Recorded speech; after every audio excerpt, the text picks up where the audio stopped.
Selamat pagi Ibu. Pagi.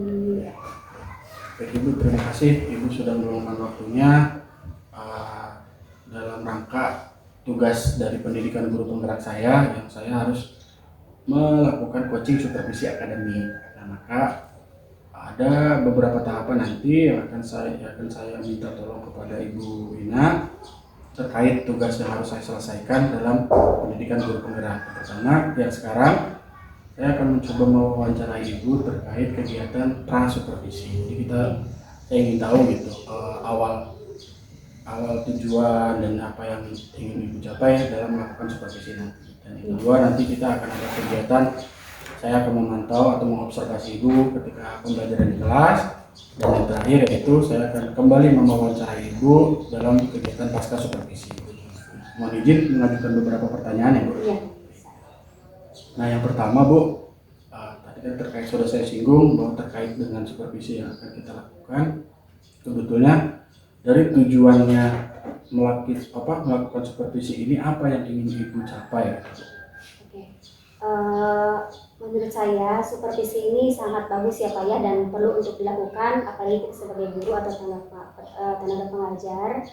Ini bertujuan sebagai bimbingan atau pembinaan, bahkan sampai tuntutan kita sebagai pengajar ke arah perbaikan. Dengan adanya supervisi ini, jadi kita sebagai guru bisa tahu cara-cara mengajar atau kesalahan-kesalahan apa yang harus kita perbaiki dalam kita mengajar di kelas. Betul. Jadi kegiatan supervisi ini bukan untuk menjustifikasi bahwa guru itu salah dalam mengajar dan benar dalam mengajar, tapi kita mencari tahu ya. Iya betul. Nah, terkait nanti kegiatan supervisi yang akan dilakukan, tentunya kan harus ada materi, topik yang harus disampaikan. Jadi pertanyaan selanjutnya itu tujuan pembelajaran apa yang ingin Ibu kembangkan atau yang ingin Ibu capai dalam kegiatan supervisi nanti? Untuk supervisi nanti, di sini kan nanti akan saya mengajar di kelas 8B itu dengan materi pokok penguatan ekonomi maritim dan ekonomi kelautan dengan submateri penguatan ekonomi maritim. Yang mana untuk tujuan pembelajarannya di sini peserta didik diharapkan mampu menjelaskan tentang ekonomi kelautan dan ekonomi maritim. Lalu peserta didik dapat membedakan antara kegiatan ekonomi kelautan dan kegiatan ekonomi maritim, dan yang terakhir peserta didik dapat menjelaskan kondisi ekonomi maritim yang ada di Indonesia saat ini. Oke, sudah sangat detail ya Bu, konsep ABCD-nya ada audience, behavior, kondisi dan degree-nya sudah Ibu paparkan. Nah, namun ada lagi Bu, dalam nanti supervisi yang akan dilakukan tentu harus ada, selain tujuan pembelajaran, saya ingin mengetahui kompetensi apa yang ingin dikembangkan oleh Ibu dalam kegiatan supervisi nanti. Oke. Untuk kompetensi di sini ada 3 aspek yang ingin saya kembangkan, yaitu jujur, disiplin, dan bertanggung jawab. Ketiga aspek itu sangat perlu menurut saya untuk peserta didik saat ini. Berarti selain dari materi tadi yang dipaparkan di kegiatan pembelajaran, kemudian ada kompetensi yang ingin Ibu kembangkan. Nah, kenapa atau mengapa Ibu memilih kompetensi tersebut yang harus dikembangkan dalam kegiatan supervisi nanti? Oke. Menurut saya ketiga aspek tadi ya, seperti disiplin, jujur, dan bertanggung jawab, itu nanti akan sangat berguna bagi bekal peserta didik ke depannya. Jadi untuk masa mendatang mereka atau masa yang akan datang. Dengan ketiga aspek tersebut, adapun mereka misalkan sudah di dunia kerja atau misalkan sudah dewasa mengemban tugas, dengan disiplin, jujur, dan bertanggung jawab itu akan sangat berguna bagi mereka, baik bagi diri sendiri atau mereka, baik untuk lingkungan sekitarnya. Oke, itu berarti adanya proses well-being yang mengantarkan peserta didik atau menuntun sesuai dengan filosofi kegiatan tentara itu. Nah, setelah tadi Ibu memaparkan kompetensi, kemudian alasannya, kalau kita buat rentang dari 1 sampai dengan 10, skala kompetensi yang sudah dimiliki dari peserta didik sekarang itu kira-kira ada di angka berapa Bu? Oke. Untuk skala kompetensi, mungkin kalau misalnya dari skala sikap, mereka sudah berada di range atau skala di angka 7. Tetapi kalau misalkan untuk materi yang ingin saya kembangkan, seperti yang sebelumnya saya sempat singgung mengenai ekonomi maritim ini, pengetahuan mereka mungkin masih berada di angka 6. Nah, itu lebih dari kompetensi yang terjadi atau yang menurut hasil observasi Ibu yang skala kompetensi yang dimiliki oleh peserta didik sekarang. Tentu dari kegiatan supervisi yang nanti akan dilakukan, tentu ada harapan atau keinginan dari Ibu untuk setelah melakukan kegiatan supervisi nanti ada di range angka berapa, sama Bu tadi dari 1 sampai 10, kira-kira skala yang diharapkan ada di angka berapa? Dari skala 1 sampai 10 untuk di materi mungkin nanti yang akan saya harapkan itu di angka 8. Untuk skala kompetensi sikap itu sangat penting sekali, Ya. mudah-mudahan sudah berada di angka 9. Oke, baik Bu. Baik Bu, mungkin cukup tadi beberapa pertanyaan supervisi atau observasi supervisi yang telah saya sampaikan. Nanti kita persiapkan saja jadwal agenda berikutnya mengenai kegiatan observasi yang akan dilakukan di kelas 8B. Jadi mungkin setelah itu saya juga meminta waktu Ibu untuk melakukan wawancara kembali terkait kegiatan pasca observasi. Terima kasih atas waktunya Bu. Ya, sama-sama Pak.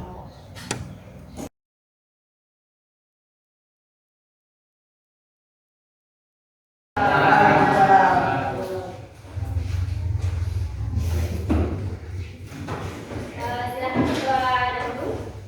Duduk rapi. Ya. Belajar dari tempat cenderung mulai.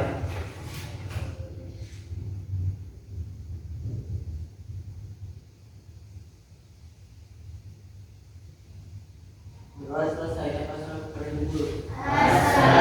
Waalaikumsalam warahmatullahi wabarakatuh.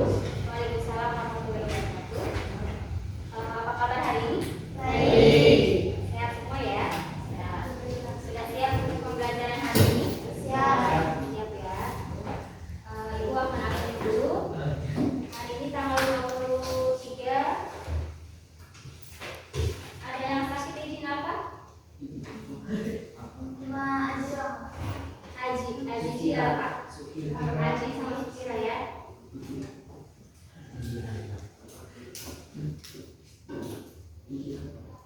Sudah jadi semuanya, hadir semua ya. Terima kasih yang sudah hadir hari ini. Semoga kita selalu diberikan kesehatan. Baiklah, karena kita untuk hari ini jam pertama pembelajarannya, mungkin untuk menambah semangat, boleh kita untuk menyanyikan satu lagu wajib dahulu ya. Ya, boleh. Ini dibikin DJ-nya, kita akan menyanyikan lagu Garuda Pancasila saja yang semuanya. Boleh semuanya berdiri.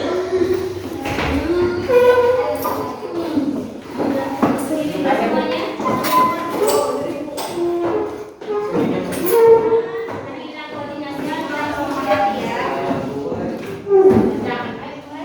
Ayo maju, maju, ayo maju, maju, ayo maju, maju 1, 2, 3. Garuda Pancasila, akulah pendukungmu.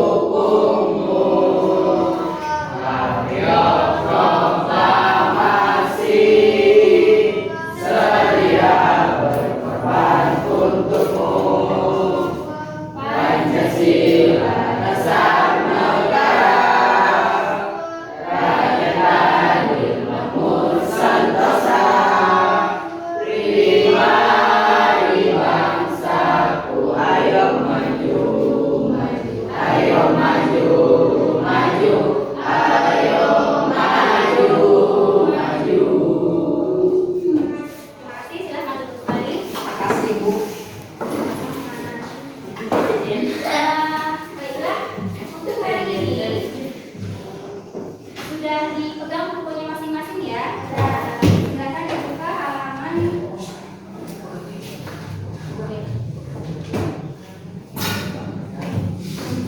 Kita akan membahas mengenai ekonomi maritim dan ekonomi kelautan yang ada di Indonesia. Halaman 166, silakan dibuka bukunya. Ya.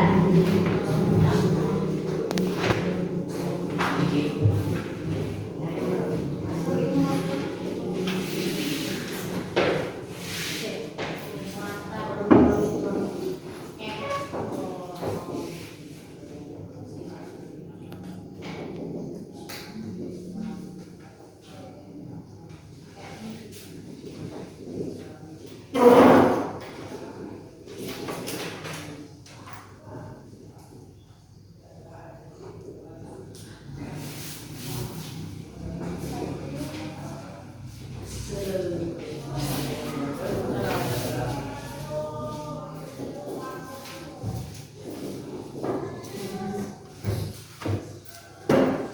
satu penguatan ekonomi maritim. Ada yang pernah mendengar apa itu ekonomi maritim atau mungkin ekonomi kelautan? Ada yang pernah dengar? Belum? Ada yang pernah? Apa itu mungkin ekonomi kelautan? Ada yang tahu? Baiklah, untuk pembelajaran hari ini, untuk tujuan pembelajaran hari ini, Ibu ingin kalian nanti mampu menjelaskan apa itu ekonomi maritim dan apa itu ekonomi kelautan. Lalu kalian juga dapat membedakan apa itu perbedaan ekonomi maritim dan ekonomi kelautan dan bisa menjelaskan potensi penguatan ekonomi maritim yang ada di Indonesia. Ya. Sebelumnya mungkin Ibu akan memutarkan video. Di sini ada 2 video yang akan diputarkan. Ini video yang pertama. Lihat semuanya ya.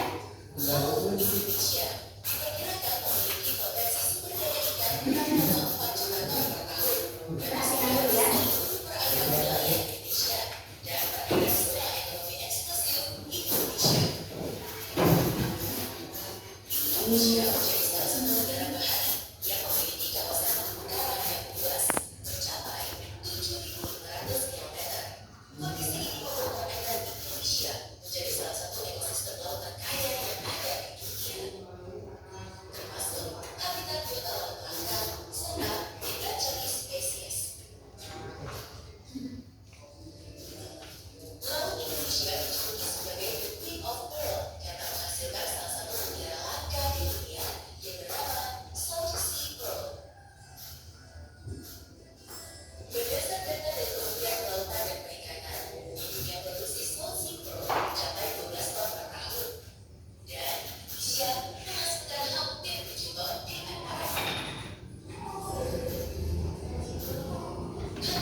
Ini video yang pertama, dan lainnya ya.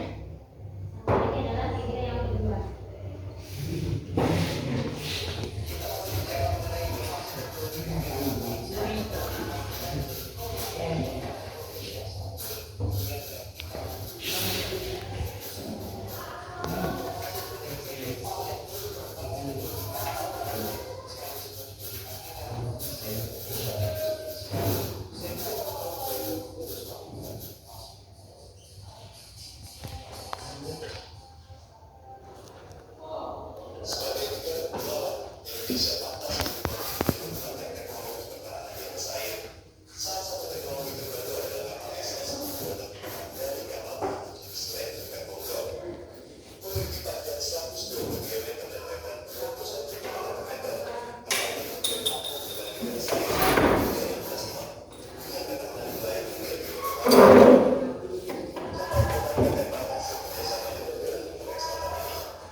sudah cukup bagus.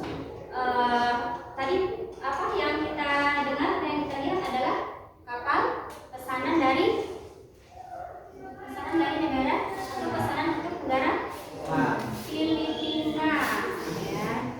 Filipina. Soalnya kurang jelas ya. Oke. Boleh dilihat di buku kalau misalkan kalian mau melihat penjelasan atau penelitian dari ekonomi maritim ataupun ekonomi lautan di halaman 159. Halaman 169 di situ sudah jelas ada ekonomi kelautan dan ekonomi maritim. Ini boleh dibaca sama Cipa.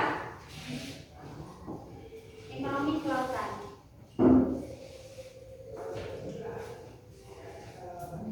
Ekonomi kelautan di halaman 169. Panjang paragraf kedua. Ekonomi kelautan. Ekonomi merupakan kegiatan ekonomi yang dilakukan di wilayah pesisir dan lautan serta di darat yang menggunakan sumber daya alam (SDA) dan jasa-jasa lingkungan kelautan untuk menghasilkan barang, dan jasa ekonomi maritim. Maritim ekonomi merupakan kegiatan ekonomi yang mencakup transportasi laut, industri, galangan kapal dan perawatannya, pembangunan pengoperasian pelabuhan beserta industri dan jasa terkait. Jadi jelas perbedaannya ya. Kalau misalkan ekonomi kelautan itu adalah pemanfaatan sumber daya yang dihasilkan dari laut. Seperti apa contohnya? Tadi yang di video adalah penangkapan ikan. Lalu tadi di video lagi adalah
Kegiatan ekonomi maritim dan ekonomi kelautan. Ibu mau kalian menceklis atau mencontreng ya, yang mana itu ekonomi maritim dan ekonomi kelautan. Lalu berikan alasan kenapa kalian memilih kalau itu ekonomi kelautan, atau kenapa kalian memilih itu ekonomi maritim.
Atau kalau misalkan mau cepat, jangan sekali cepat ya.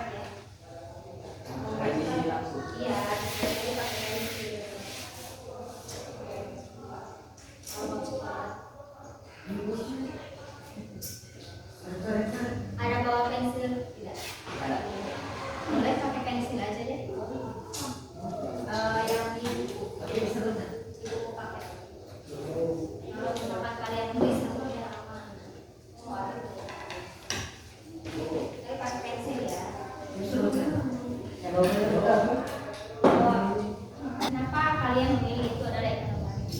Kenapa kalian memilih itu untuk ekonomi kelautan? Kan ibu butuh untuk alasannya yang ada di tabel tersebut.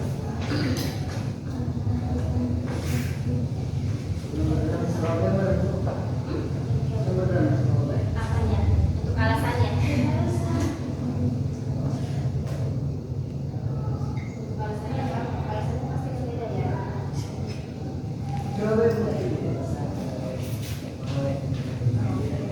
Berarti itu alasannya itu ekonomi.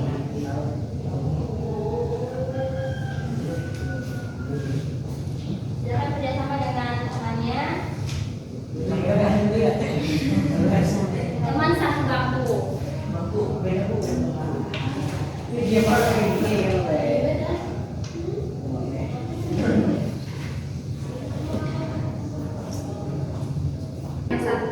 Kalian mencari nelayan mencari ikan di laut itu sudah tahu, sudah pasti ekonomi kelautan. Kalau misalkan apa yang sama? Kalau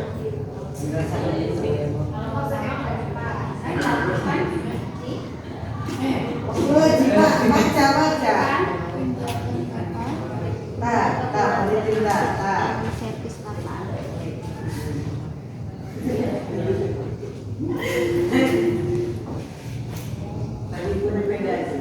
Atau kita menerima barang dari luar negeri yang dinamakan dengan impor. Itu adalah termasuk kegiatan ekonomi maritim. Segala sesuatu yang didapatkan atau sumber daya alam yang didapatkan dari hasil laut itu baru disebut dengan ekonomi kelautan. Ada halnya dengan ekonomi maritim. Ekonomi maritim itu kegiatan yang dilakukan seperti sampai kegiatannya ya. Tapi juga untuk menghasilkan sumber daya dari laut tersebut.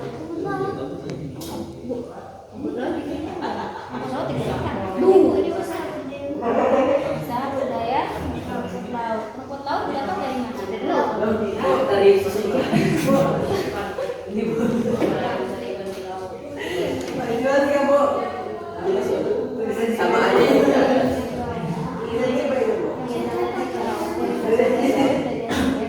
Ingat itu.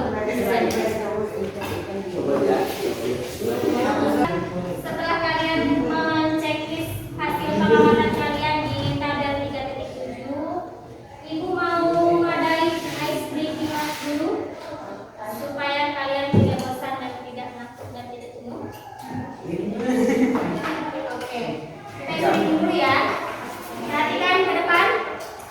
Kalau misalkan Ibu bilang tepuk 1, tepuk 2, tepuk 3, tepuk 4. Tadi ada 4, ada 4 ya. Oke. Silakan coba berdiri dulu. Berdiri dulu. Kita dicoba dulu ya. Tepuk 1, tepuk 2, tepuk 3, tepuk 4. Oke, Ibu ingin konsentrasi kalian. Kalau yang salah mana ya? Ya? Timur di lapangan. Timur lapangan. Siap, konsentrasi. Tepuk 1, tepuk 3.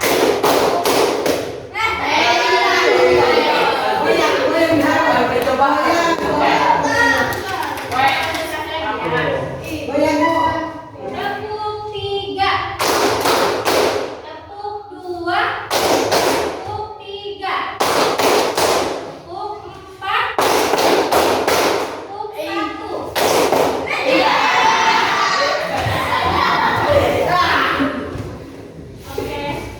lanjut kembali. Silakan kembali.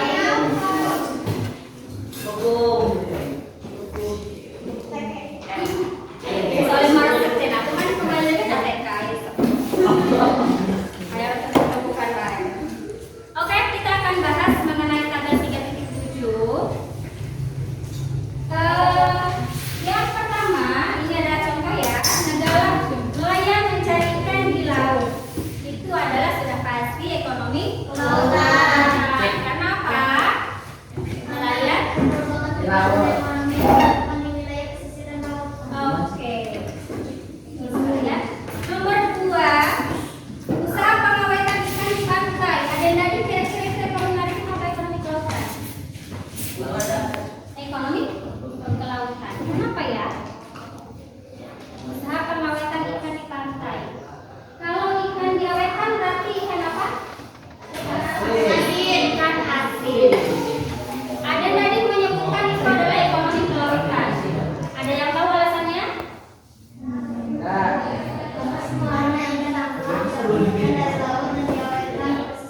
Oke, betul sekali ya.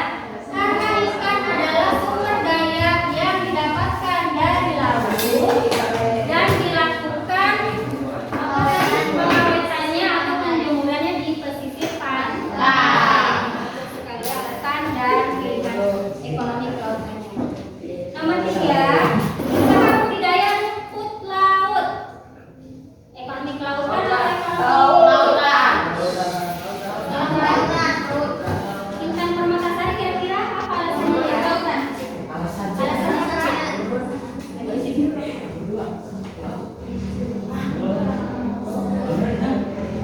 Kira-kira apa alasannya? Budidaya rumput laut. Ada yang mau menanyakan Intan Permatasari? Rizky, Anda? Kenapa disebut dengan ekonomi kelautan?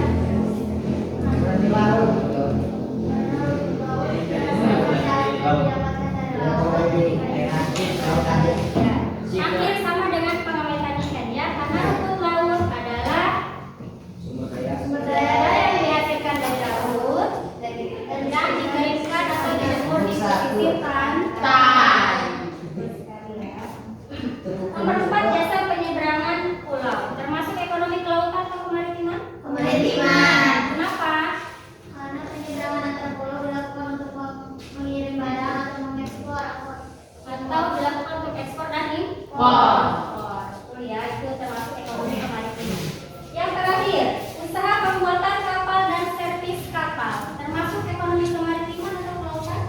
Kemaritiman, kenapa alasannya? Karena pembuatan kapal dan transportasi kapal berada di pelabuhan dilakukan kegiatannya ya. Jadi kalian sudah bisa membedakan apa itu ekonomi kelautan dan ekonomi kemaritiman ya. Oke, kita ke halaman 171 mengenai kondisi ekonomi maritim di Indonesia dan negara-negara umum. Yang poinnya adalah sektor pelayaran.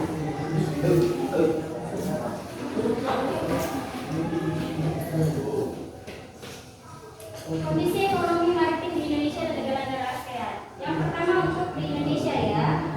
Untuk sektor pelayaran, ini sudah pasti di maritim ya. Apa kira-kira yang terbesit di benak kalian mengenai sektor pelayaran?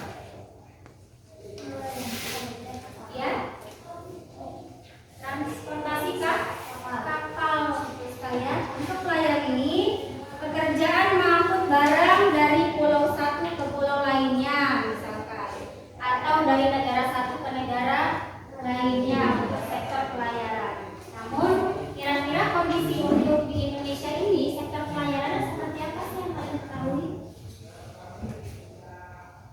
Untuk sektor pelayaran yang ada di Indonesia.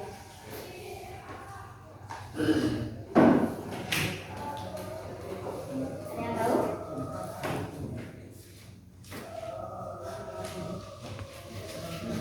Oke, walaupun Indonesia disebut dengan negara kepulauan atau bahkan Indonesia itu merupakan negara kepulauan terbesar ya, bahkan di dunia juga. Namun untuk sektor pelayaran ini masih belum memadai ya, terutama untuk dari segi transportasi kapal. Kita masih kurang akan hal itu ya, atau masih minim, masih tergolong rendah. Kenapa? Untuk pembuatan kapal sendiri memang kita ada yang membuat di negara sendiri ataupun kita bisa membeli dari negara lain ya. Kapal untuk apa? Ada yang tahu? Ekspor atau impor. Ekspor atau impor berarti itu untuk mengangkut barang. Ada lagi? Nelayan transportasi. Alat transportasi. Karena kalau misalkan misalkan kita ke negara lain bisa menggunakan pesawat, hanya saja kan mungkin dari segi biaya lebih mahal kalau untuk pesawat ya. Kalau misalkan untuk transportasi kapal memang waktunya agak lama, tetapi dari segi biaya cukup murah ya kalau untuk sektor pelayaran. Berarti untuk saat ini di Indonesia masih belum maksimal ya untuk sektor pelayaran. Lalu yang B, sektor perikanan.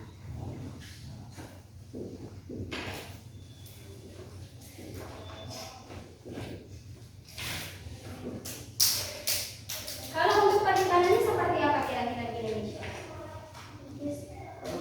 Indonesia sangat besar, sepantasnya Indonesia menjadi negara yang memiliki perikanan terbesar di Asia. Namun demikian, kontribusi sektor perikanan terhadap pendapatan nasional masih rendah. Pertambahan kekuasaan budidaya perikanan pun masih sangat kurang. Oke, sudah otomatis ya, karena kita negara kepulauan, kita banyak laut, pastinya sumber daya lautnya atau ikannya kita sangat banyak, perikanan kita sangat banyak di laut. Tapi itu dia tadi kelemahan atau kekurangannya di sektor perikanan ini adalah budidaya. Budidayanya yang masih rendah ya, belum maksimal. Bisa jadi budidaya tersebut dari misalkan nelayan yang hanya menggunakan mencari ikannya hanya menggunakan perahu ya, perahu biasa ya. Kalau misalkan hanya menggunakan perahu, otomatis mendapatkan ikannya pun sedikit ya, tidak terlalu banyak. Beda halnya kalau misalkan mencari ikan dengan kapal-kapal besar ya, sudah pasti mendapatkan ikannya pun akan sangat banyak. Lalu yang terakhir C, sektor pariwisata bahari.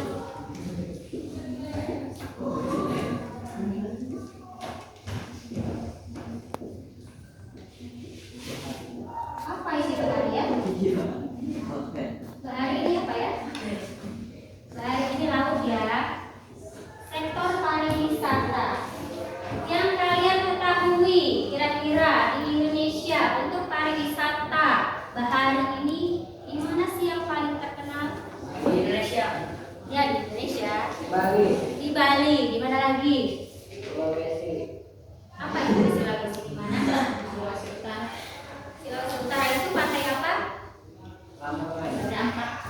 Raja Ampat, betul sekali ya. Raja Ampat adanya di mana? Papua Barat. Di Papua Barat. Ya. Ya. Itu sangat mahal sekali ya.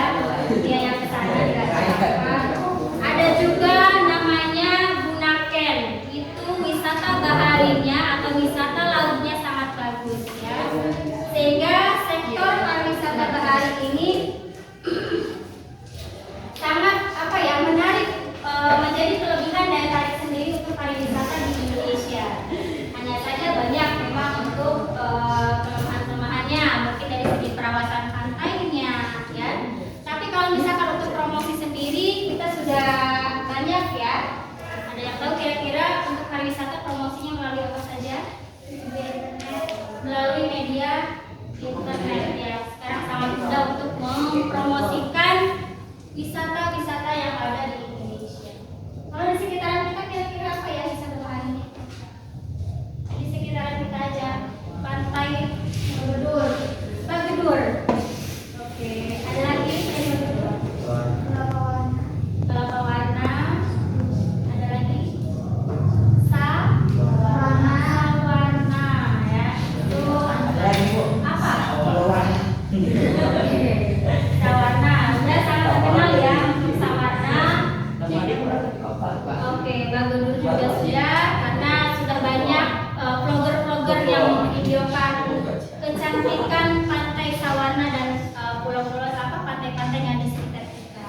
Namun itu dia tadi, tugas kita adalah untuk merawat pantai tersebut agar supaya kelestariannya tetap terjaga benar sekali, dan agar supaya banyak wisatawan yang berkunjung ke pantai kita. Oke, dari sini ada yang ditanyakan? Ekonomi maritim, ekonomi kelautan, ataupun kondisi ekonomi maritim yang ada di Indonesia. Boleh kalau ada yang ditanyakan? Oke, nanti tugasnya bisa dikumpulkan ya untuk tugas kelompoknya. Nanti dikasih nama, di situ pakai pensil aja kelompoknya sama siapa.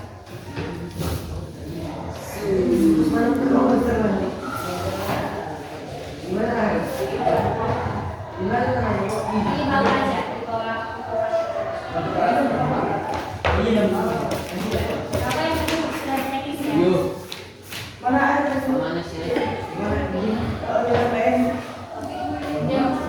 Baiklah, kalau misalkan memang ada yang bertanya, itu menyalurkan untuk materi yang sudah kita bahas tadi. Yang pertama adalah ekonomi kelautan. Ekonomi kelautan adalah apa tadi?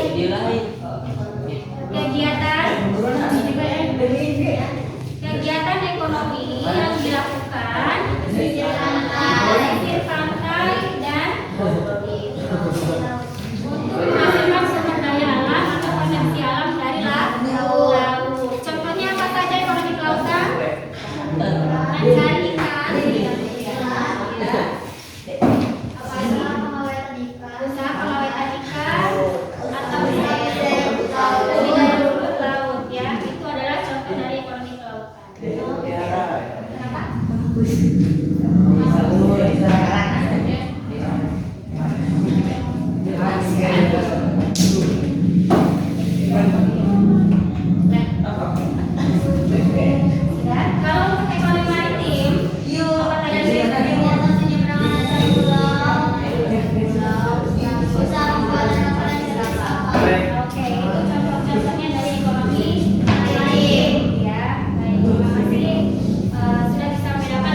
Bukunya nanti dikumpulkan. Habis ini pelajaran siapa? Guru ya.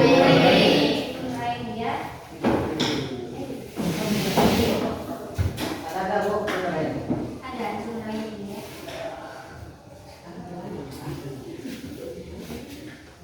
Waalaikumsalam. Oke, sampai jumpa di pertemuan berikutnya. Terima kasih sudah bergabung hari ini. Dan terima kasih. Assalamualaikum warahmatullahi wabarakatuh.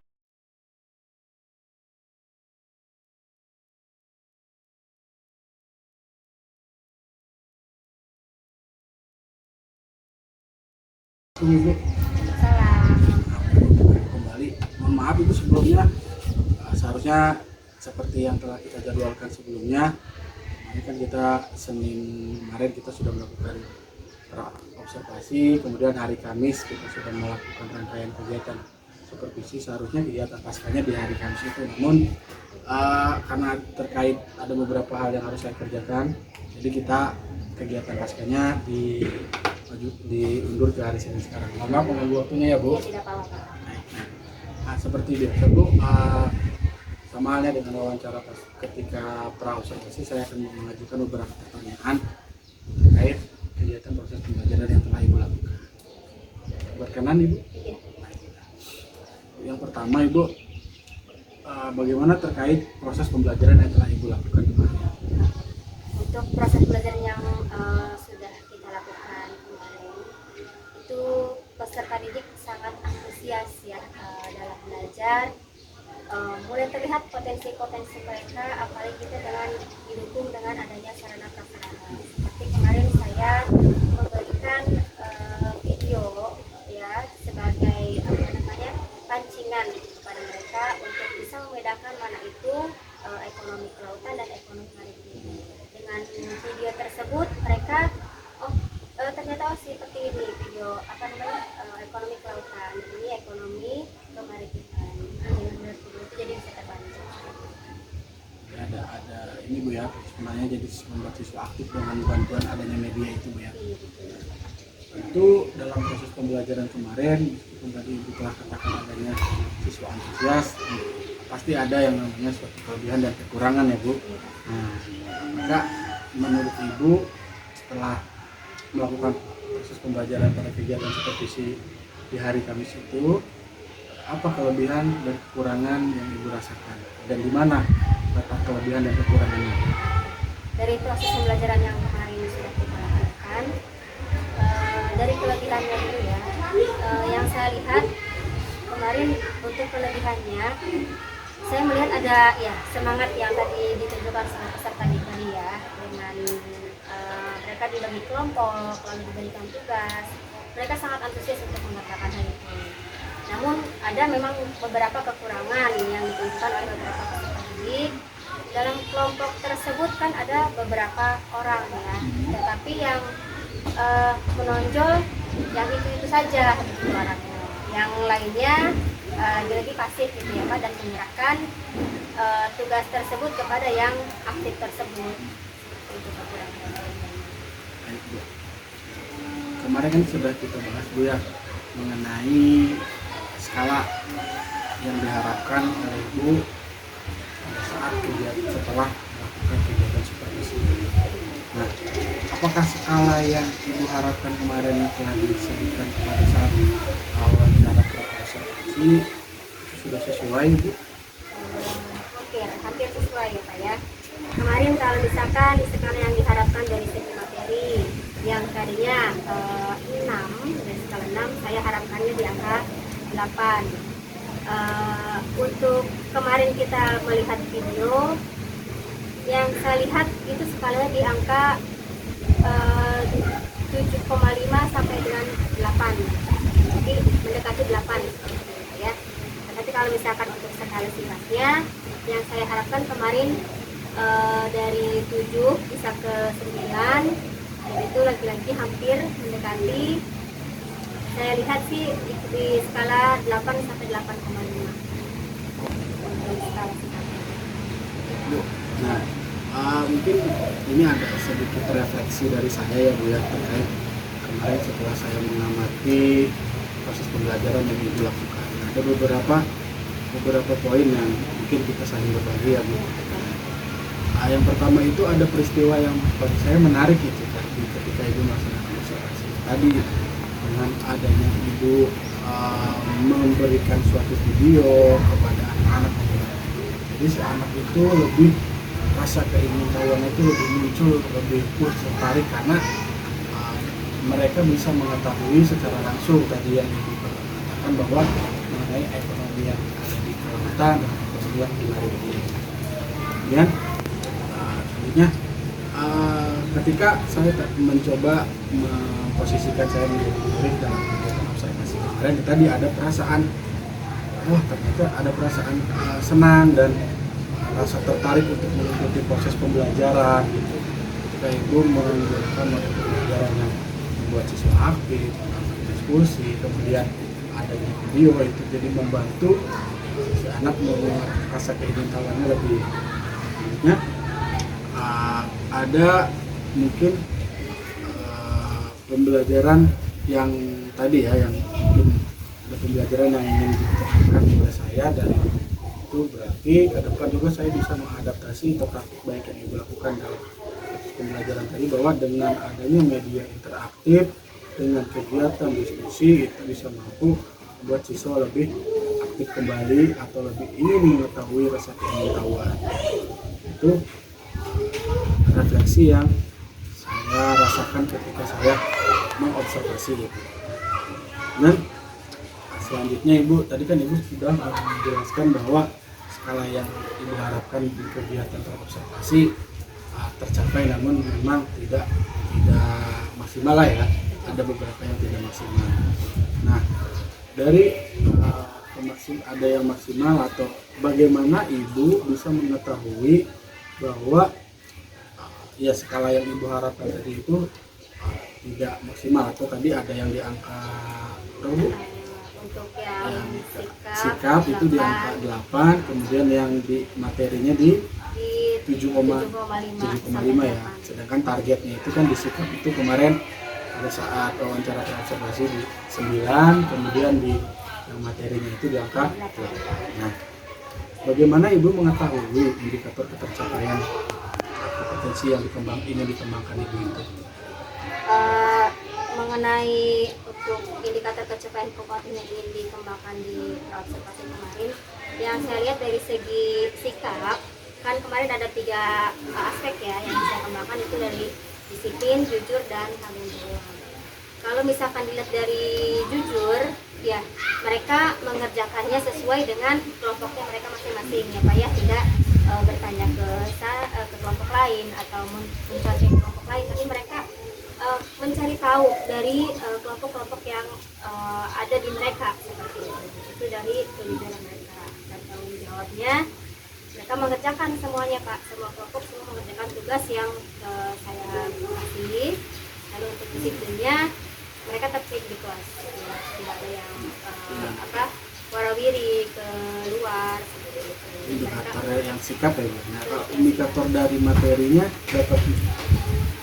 dapat tercapaiannya di mana? Okay. Kalau untuk dari segi materi, mereka yang tadinya tidak tahu apa itu ekonomi maritim ya, kalau mungkin kelautan mereka sedikit kurangnya paham gitu apa itu kelautan. Jadi maritimnya apa sih maritim? Nah, sedikit tidak tahu. Dari situ setelah melihat video tadi, mereka jadi bisa membedakan oh ini maritim, oh ini ekonomi kelautan dengan melihat video dan pembelajaran yang tadi sudah kita.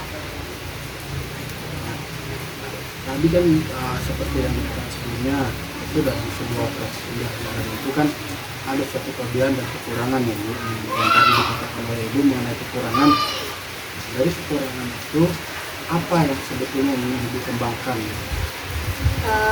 Setelah kita lakukan tadi pembelajaran di kelas dan melakukan diskusi, ada beberapa memang kelemahannya ya, kekurangannya pada saat kita berdiskusi tadi. Itu saya ingin mengembangkan kelemahan-kelemahan yang tadi sudah kita temukan, itu dengan menerapkan model-model pembelajaran yang mungkin akan berfokus kepada siswa ya, agar supaya bagaimana siswa itu menjadi lebih aktif,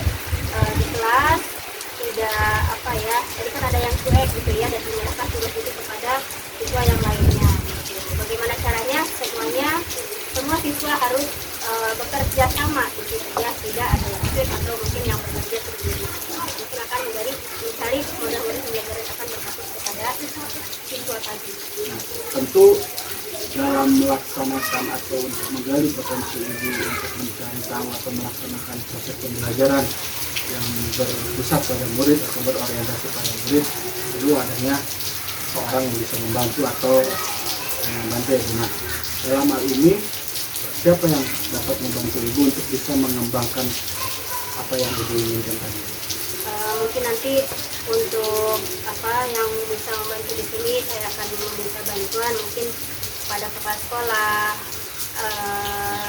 berbagi bagaimana caranya belajar atau mengajar gitu. Mungkin kepada rekan-rekan bersama guru juga, atau mungkin nanti akan meminta atau berbagi informasi dari rekan-rekan NJMP bagaimana mengenai praktek baik yang harus diajarkan atau diterapkan kepada siswa. Saya rasa cukup Bu wawancara pasca observasi ini. Semoga dari kegiatan praobservasi, kemudian observasi, pasca observasi ini sama-sama kita bisa menggali potensi dan mempunyai tujuan yang sama untuk memajukan terutama sekolah kita juga sampai menjadi tiga tiara dan mencerdaskan anak-anak atau peserta didik kita di SMP Tiga Tiara. Terima kasih Bu atas waktunya.